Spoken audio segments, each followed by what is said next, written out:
말씀을 통해서 큰 은혜 받는 저와 여러분 되시기를 주 예수님의 이름으로 축복합니다. 아멘. 성경 목록가가 있는데 요즘은 잘 부르지 않습니다. 요즘 이 성경 순서도 좀 잘 알아야 될 것 같습니다. 그래서 이게 성경 목록가에 보면 이 뒷부분이 예레미야에 관계된 부분이 있는데, 아가 이사야 예레미야 예레미야 에가 에스겔 이래 되어 있습니다. 거기 보면 단서가 있죠. 아가 있어야 예레미야다.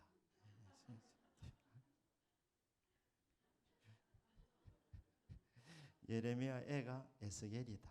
이렇게 얘기합니다. 예레미야 아이가 그 이름이 에스겔. 이렇게 이제 순서 이렇게 지나갑니다. 예레미야가 결혼했겠습니까? 하나님이 결혼하지 말라고 했습니다. 하지 말라고 했어요. 왜? 너무 험한 세상이니까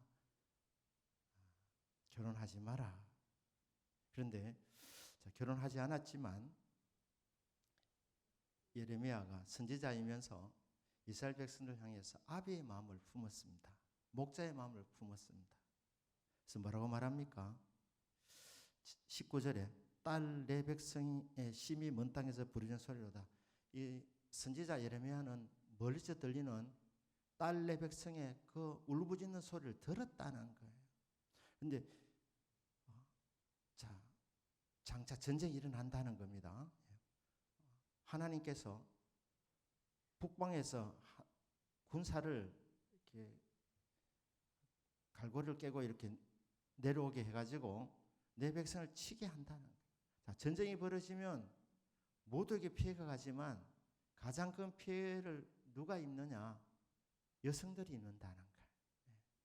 아가씨들과 보녀자들이 입습니다. 그래서 딸 내 백성의 심히 먼 땅에서 부르짖는 소리가 들린다는 미리 들었습니다. 근데 18절에 슬프다 나의 근심이여 어떻게 위로를 받을 수 있을까? 내 마음이 병들었도다. 이 18절 19절은 예레미야의 아픔이기도 하면서 동시에 하나님의 아픔입니다. 이게 겹쳐져 있습니다. 누구의 소리인지 분명하게 드러나 있지 않습니다. 그러니까 선지자가 지금 흘리는 눈물은 선지자 자신의 눈물이기도 하지만 동시에 하나님의 눈물이었습니다. 하나님께서 예레미야에게 그 마음을 주신, 하나님 마음을 주신 겁니다. 그래서 슬프다 나의 근심이여 어떻게 위로를 받을까? 내 마음이 병들었다. 나는 지금 마음이 병들었다. 병든 내 백성을 보면서 그리고 장차 임하게 되는 이 백성의 임할 큰 시련을 보면서 예레미야는 정말 아파했습니다. 그런데 이 이스라엘 백성들이 전쟁을 겪으면서 하는 원망의 소리가 무엇입니까? 불평의 소리가 뭡니까?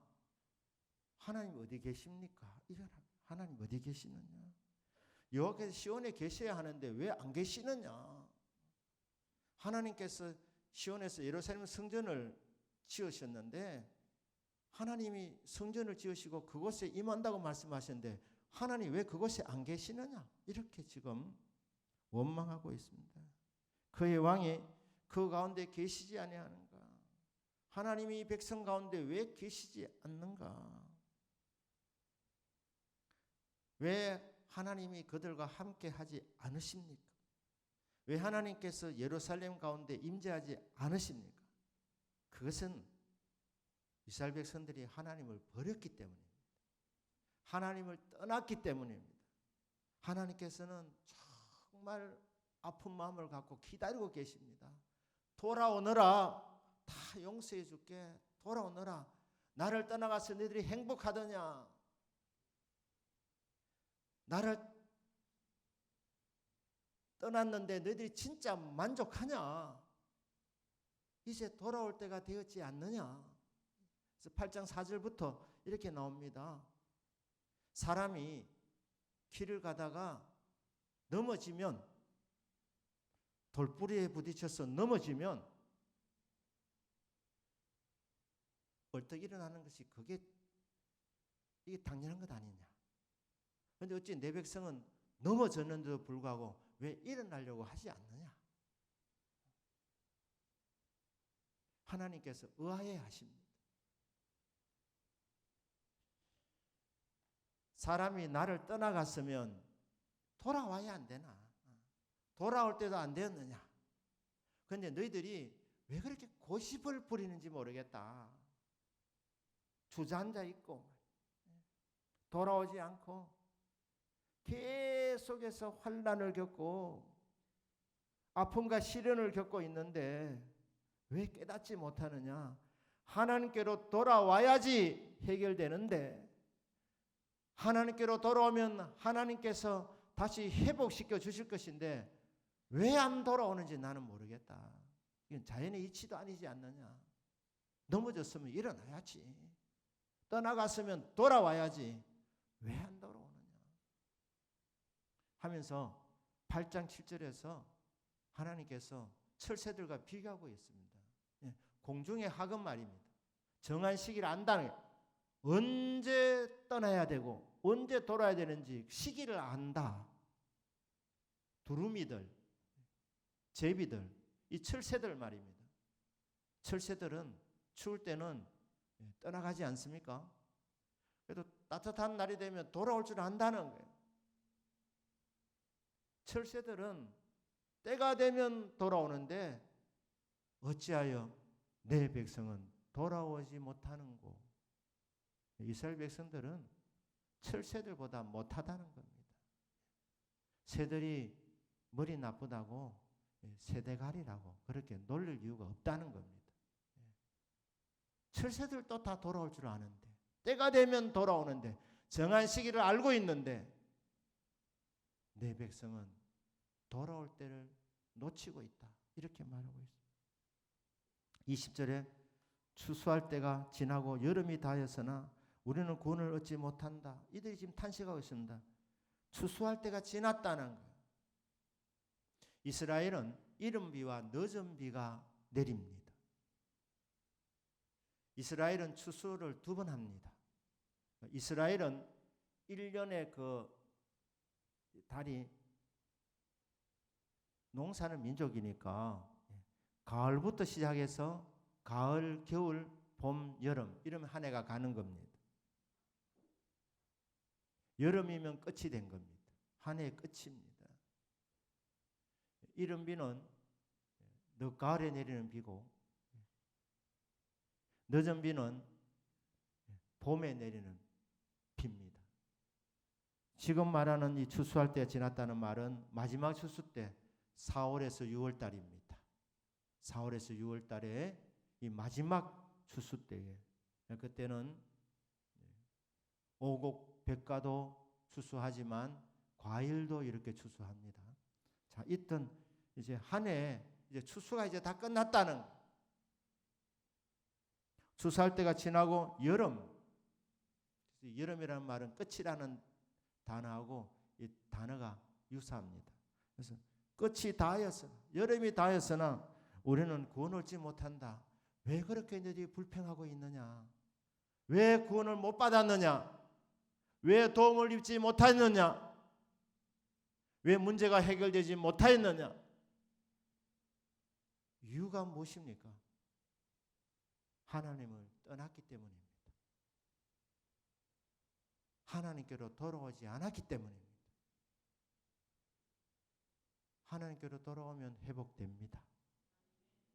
하나님께로 돌아오면 하나님께서 넓은 품에 안아주시면서 지난 모든 잘못은 주님께서 다 용서해 주시고 그리고 하나님께서 은혜로 되게 해 주시는 겁니다. 구원 못 받았다고 너희들이 지금 안 돌아왔지 않느냐? 돌아오면 구원 받을 것인데 세월이 지나도 너무너무 지났다.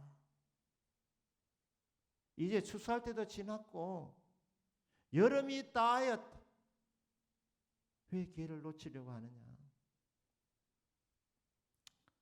22절에서 말씀합니다. 길라세는 유향이 있지 아니한가?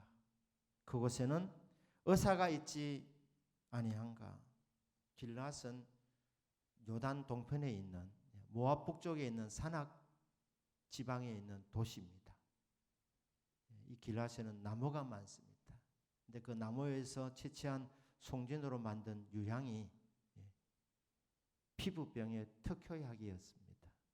그러니까 길라시아는 유향이 있지 않느냐. 그리고 그곳에는 전문적인 의사들이 있지 않느냐. 딸 내 백성이 치료를 받지 못하면 어찌 됨인고. 자, 구원받지 못한 이유가 무엇이었습니까? 안 돌아왔기 때문입니다. 하나님이여, 하나님을 떠난 인생은 그게 진정한 만족이 없는 인생이었음을 깨닫게 되었습니다. 주여, 이제 주께로 돌아가오니 저를 받아주시옵소서. 그렇게 돌아오면 주께서 받아주시고 구원을 베풀어 주십니다. 왜 구원을 받지 못했는가? 지금 이제 한 해가 다 마무리되어져 가고 있는데 왜 우리는 원래 하나님의 도움을 받지 못했는가? 알찬 수확을 거두지 못했는가? 왜 우리가 구원을 받지 못했는가? 곰곰이 생각해봐라. 너희들이 원망하고 불평할 일이 아니다. 왜 나에게로 돌아오지 않았는가? 병들었는 피부병이 들었는데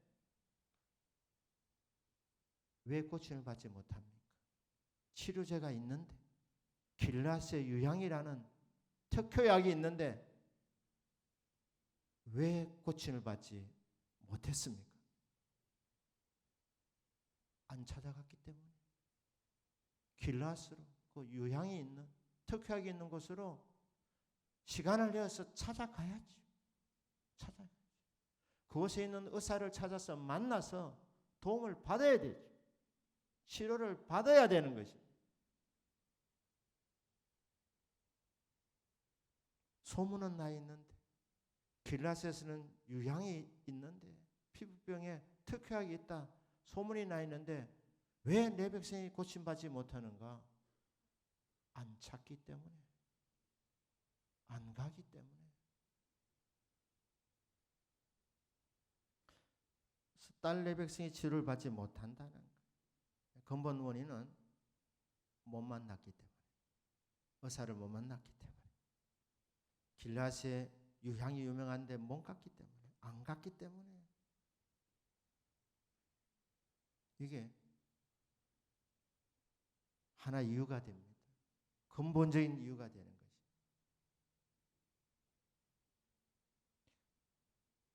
근데 여러분, 진짜 병 고침 받으시려면 길라시아로 안 가셔도 됩니다.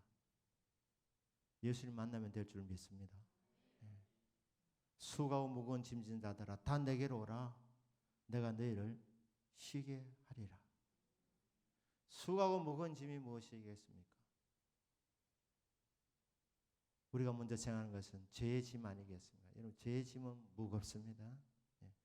그 짐을 지고 가면 발걸음이 가볍지 않습니다. 죄의 짐만 우리 예수님 지신 것이 아닙니다. 이사야 53장에 보면 그는 실로 우리의 질고를 지고, 그러니까 예수님은 우리의 죄를 짊어지셨고 예수님은 우리의 질고를 짊어지신 분이십니다. 우리의 슬픔을 당하신 분입니다. 우리 예수님은 슬픔의 아들로 오셨습니다. 슬픔을 하시는 분. 그런데 마태복음 8장 17절에는 이것을 적용해서 친히 우리의 연약한 것을 담당하시고 우리의 병을 짊어지셨도다. 예수님이 갈보리 언덕에서 십자가에서 우리의 죄의 짐을 담당하셨고 우리의 질고를 담당하셨습니다. 우리가 살아가면서 겪게 될 모든 질고들을 우리 예수님이 친히 담당하셨습니다. 우리의 연약한 것을 담당하셨고 우리의 병을 짊어지셨습니다. 그게 십자가에서 우리 예수님이 하신 일입니다. 그래서 초청합니다. 죄의 짐을 지고 허덕이고 있느냐?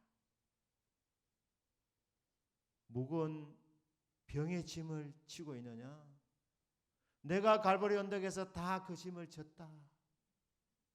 내게로 오너라. 나를 만나면 치유받는다, 구원받는다, 회복된다, 쉼을 얻는다. 그게 주님께서 초청하고 계시는 겁니다. 여러분, 길르앗의 요양은 이거는 상징입니다. 우리 예수님은 길르앗의 요양이십니다. 피부병만 고쳐주시는 분이 아니십니다. 모든 병을 짊어지신 분이십니다. 모든 질고를 담당하신 분이십니다. 육체의 병뿐 아니라 마음의 병, 영혼의 병까지 갈보리 언덕에서 담당하신 예수 그리스도.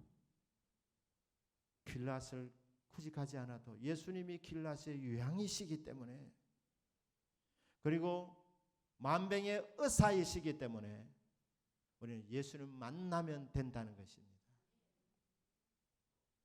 여러분, 신앙생활은 한마디로 말하면 만남입니다. 만남. 예수님과의 인격적인 만남입니다. 예수님은 우리의 죄를 짊어지셨기 때문에 보라, 세상 죄를 지고 가는 하나님의 어린 양을 보라. 우리의 죄를 담당하고 가셨기 때문에 아사셀 어린 양으로 대신 우리의 죄를 지고 십자가에서 죽으셨기 때문에 그 예수님을 만나고 예수님 믿는 사람은 주님이 죄의 짐을 져주셔서 우리는 어렵다함을 받고 구원을 받습니다. 다시 말씀드리지만은 죄의 짐을 져줄 뿐 아니라 모든 병을 담당하셨다. 마태가 확신 있게 전하는, 예수님의 사역을 보시면서 수많은 병을 고쳐주셨는데 이사야서에서 우리의 질고를 지셨다고 되어 있지만은 그 질고가 뭐냐? 그 질고는 고난으로도 우리가 받을 수 있지만 마태는 분명히 말하기를 그 질고는 병이라고 이렇게 말해요. 우리의 병을 짊어지셨다. 그래서 예수님 십자가를 통하여서 우리는 죄 용서를 받을 뿐 아니라 그 십자가에서 치유의 강물이 흐르기 때문에, 그래서 예수님의 십자가를 통하여 우리는 영육간의 모든 연약함과 병의 치유를 받게 된다는 것입니다. 오늘 길르앗의 요양이신 예수 그리스도를 통하여서 여러분들이 고침받는 은혜가 있기를 주님 이름으로 축복합니다. 세월이 가면 갈수록 아픈 분들이 이렇게 많아지고 있지 않습니까? 예수를 만나야 된다는 것이죠. 주님은 주님께로 돌아오기를 기다리십니다. 다 준비해 놓으시고 우리를 구원해 주시려고, 우리를 회복시켜 주시려고, 우리를 치유해 주시려고 우리를 기다리니까 여러분, 오늘 이 밤이 예수 그리스도를 인격적으로 만나는 밤이 되시기를 주 예수님의 이름으로 축복합니다. 아멘. 기도하겠습니다.